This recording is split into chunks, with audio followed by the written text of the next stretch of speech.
Olá, eu sou o professor Vitor Ignatius Nogueira e eu estou aqui para a gente conversar um pouco sobre o nosso material. O objetivo desse material é a gente tentar entender um pouquinho as principais correntes filosóficas e como que foi evoluindo o pensamento filosófico desde o seu surgimento lá na Grécia Antiga até os dias de hoje.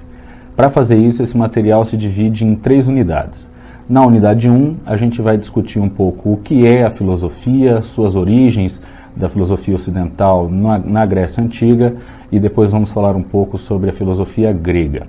Falando sobre a filosofia grega, a gente vai dividi-la em 2 momentos. O momento anterior a Sócrates, que a gente vai chamar de pré-socrático, e o período a partir de Sócrates. Nesse período pré-socrático, a principal dúvida e questão levantada pelas investigações filosóficas era a substância que compõe o mundo, ou seja, do que o mundo é feito. 3 escolas vão se destacar nesse período. A escola jônica, que vai ter na cidade de Mileto o seu maior esplendor, e é da escola jônica que sai aquele que é considerado o pai da filosofia ocidental, Tales de Mileto. Depois nós vamos falar um pouco sobre os pitagóricos, que julgavam que o mundo todo era feito a partir dos números, e por fim a gente termina com a escola eleata. Em seguida, vamos entrar no período socrático, e para isso a gente tem que entender algumas das transformações que acontecem na Grécia Antiga. Em primeiro lugar, no período pré-socrático, nós temos que enfatizar as 3 principais correntes filosóficas do período. A escola jônica, que tem seu berço na cidade de Mileto, onde viveu Tales, considerado por muitos o pai da filosofia ocidental. Em seguida, os pitagóricos, que julgavam que tudo era feito a partir dos números. E, por fim, a escola eleata, também chamada de eleática, porque tinha sua base na cidade de Eleia. Em seguida, entramos no período socrático propriamente dito. Para poder entender um pouco sobre o período socrático, é necessário que a gente faça algumas observações sobre as transformações ocorridas na Grécia naquele momento. Em primeiro lugar, faz-se necessário ressaltar que as cidades de Mileto, Eleia e outras, onde surgiu a filosofia ocidental, não faziam parte da Grécia continental, e sim colônias gregas espalhadas pela Europa. Essas colônias gregas foram o berço da filosofia. Por outro lado, no período socrático, a gente passa a ter a Grécia continental como o epicentro da filosofia ocidental. Nela, a cidade de Atenas irá se destacar. As principais reformas ocorridas em Atenas fazem com que lá possa resplandecer esse grande movimento filosófico que terá início com Sócrates. A democracia ateniense será fruto da meditação dos filósofos de então. Com Sócrates, temos uma grande revolução na filosofia. A partir de agora, não é mais a substância que compõe o mundo o que passa a ser o ponto focal das investigações filosóficas, e sim o homem, a vida virtuosa e como o homem se relaciona com a realidade. Durante o período socrático, havia na Grécia Antiga uma escola de filósofos chamados de sofistas. Embora tenham adquirido um caráter pejorativo ao longo dos tempos, os sofistas talvez tenham sido os primeiros professores profissionais da história. Eles cobravam por seus ensinamentos, fato que acabou fazendo com que eles fossem bastante criticados por muitos de seus contemporâneos, e Sócrates era um desses. Bom, agora a gente entra na fase socrática específica. Com Sócrates, a filosofia sofre uma guinada essencial. Não passa mais a ser a substância que compõe o mundo o seu ponto principal. Sócrates, com a preocupação trazida para o homem, fazia com que a filosofia se aproximasse mais da filosofia moderna. Como Sócrates praticava sua filosofia de uma maneira completamente inovadora, pouco sabemos sobre ele. Sócrates nunca escreveu nada, era contra a escrita, preferia dialogar com as pessoas pelas ruas de Atenas. Seu método consistia em um diálogo, sempre apresentando perguntas, indagações aos seus interlocutores e, diante das respostas dele, tornava a fazer perguntas. Dessa maneira, Sócrates induzia os seus interlocutores a perceberem que, na verdade, eles não sabiam nada. Como diria Aristóteles mais tarde, a pergunta principal do pensamento socrático é o que é.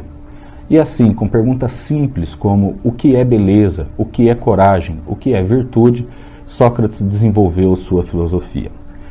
Sócrates ficou muito conhecido por uma frase que até hoje perdura pelo mundo moderno. Sei que nada sei.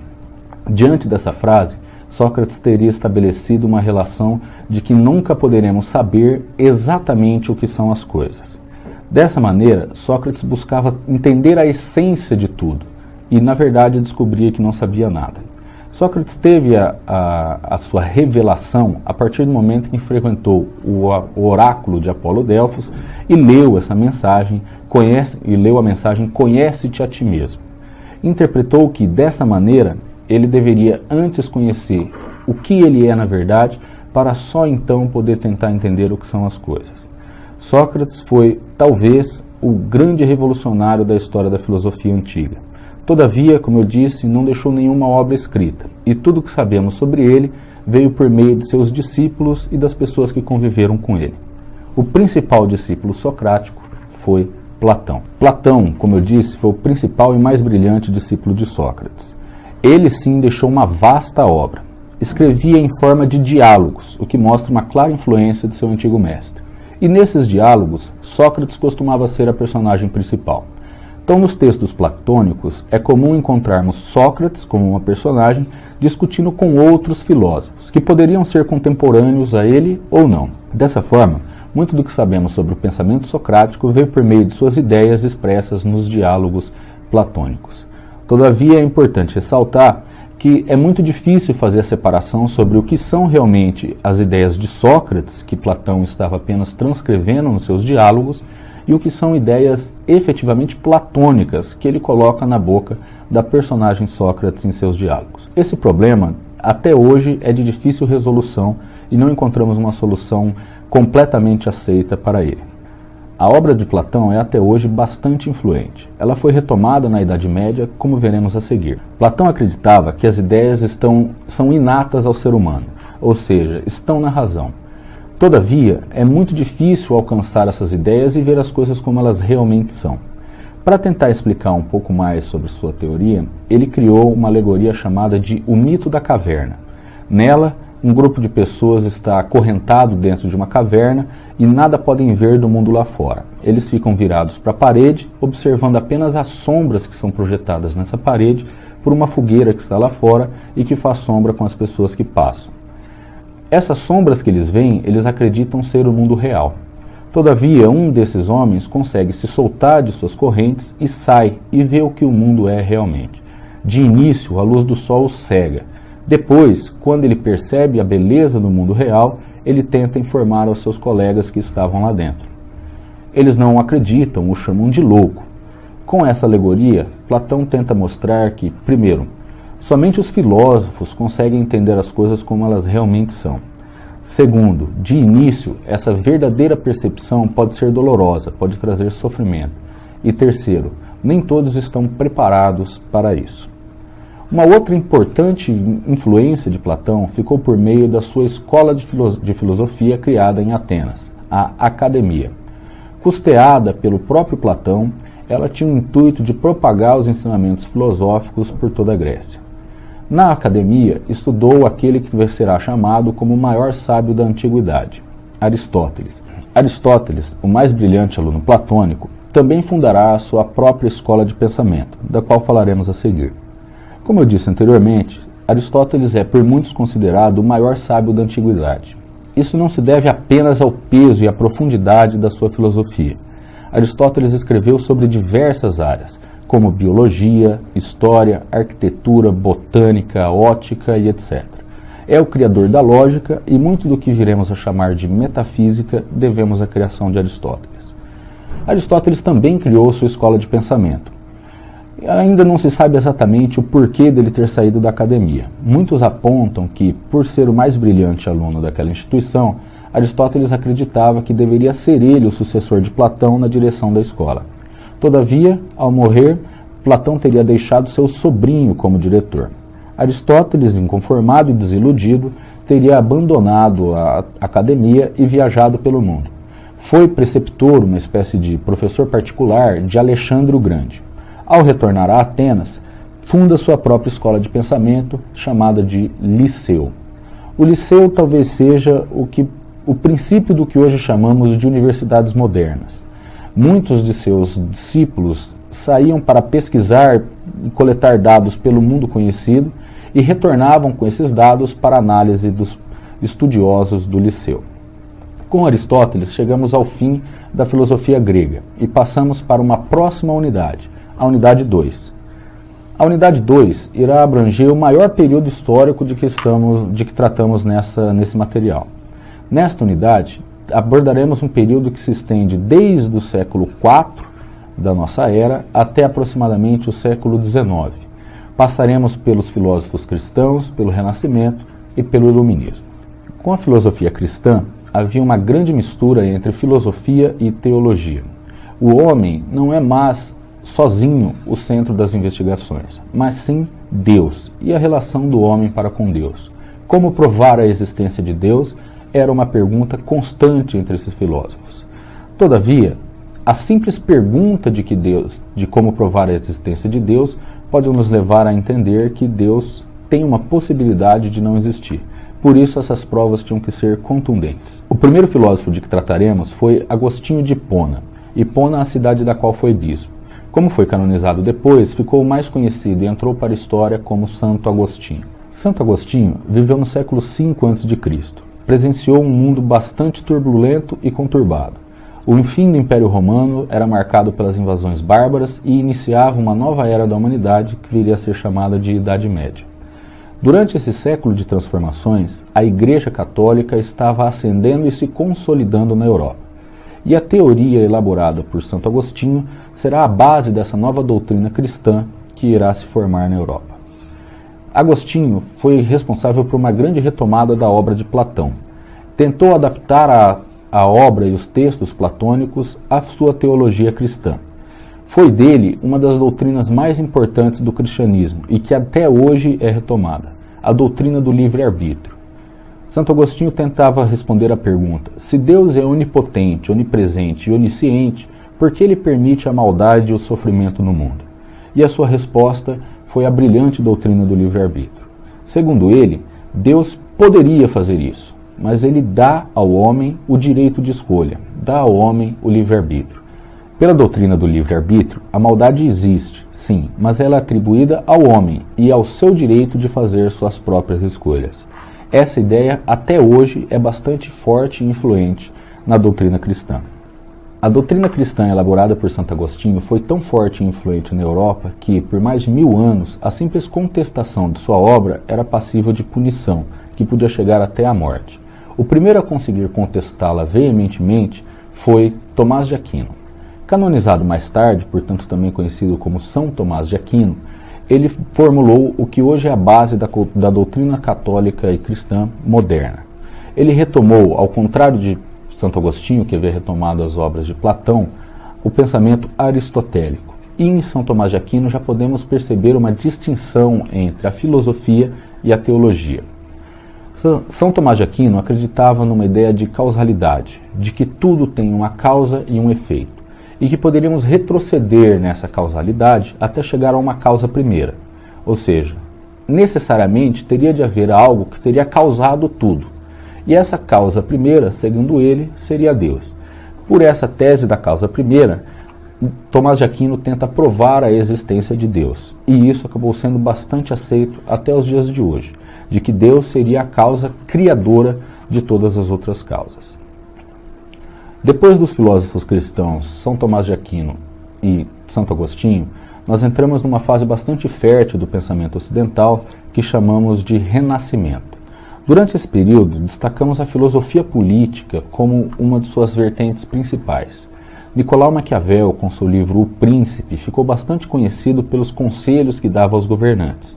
Algumas de suas frases até hoje têm um caráter pejorativo, como os fins justificam os meios, ou ao governante é melhor ser temido do que ser amado.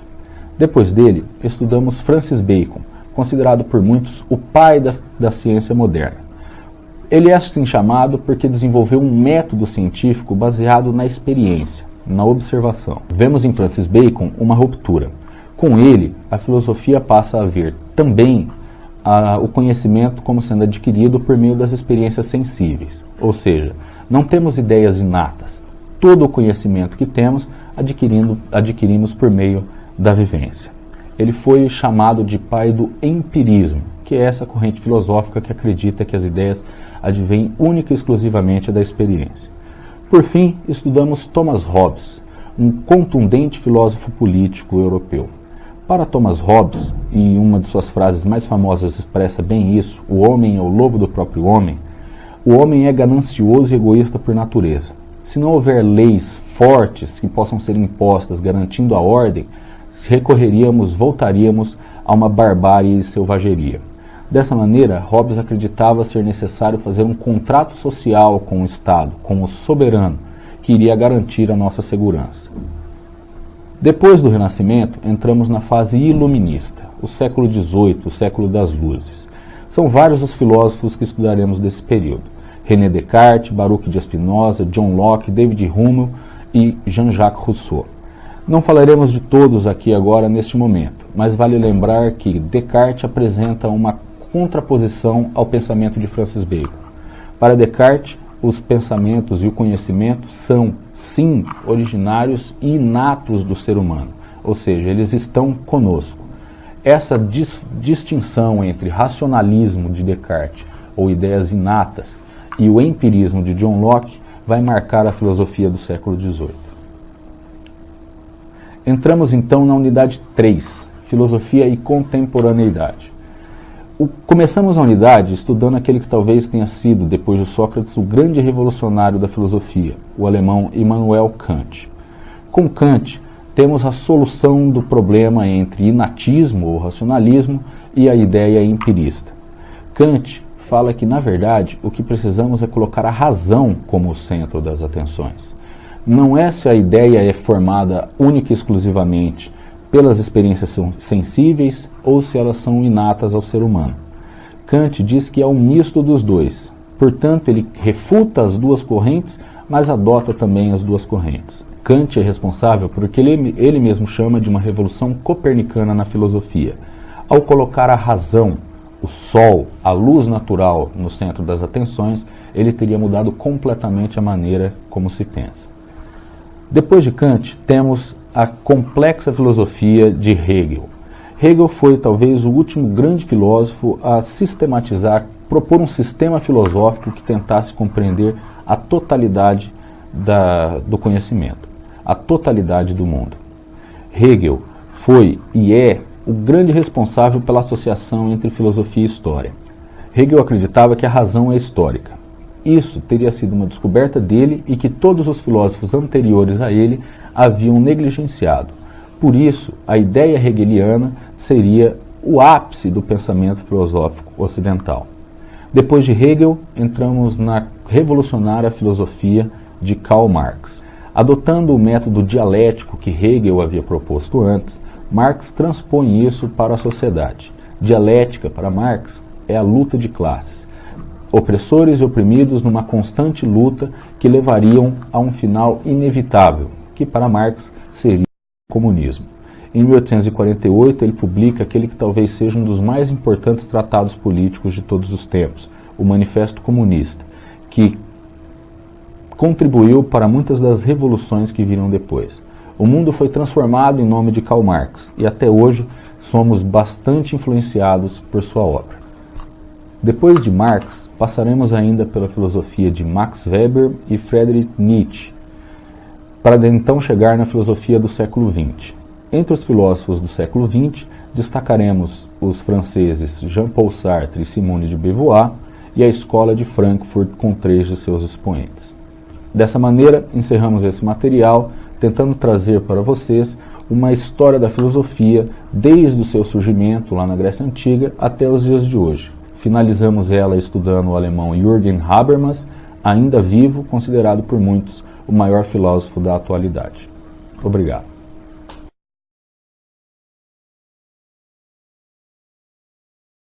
Renascimento. Renascença significa surgir de novo.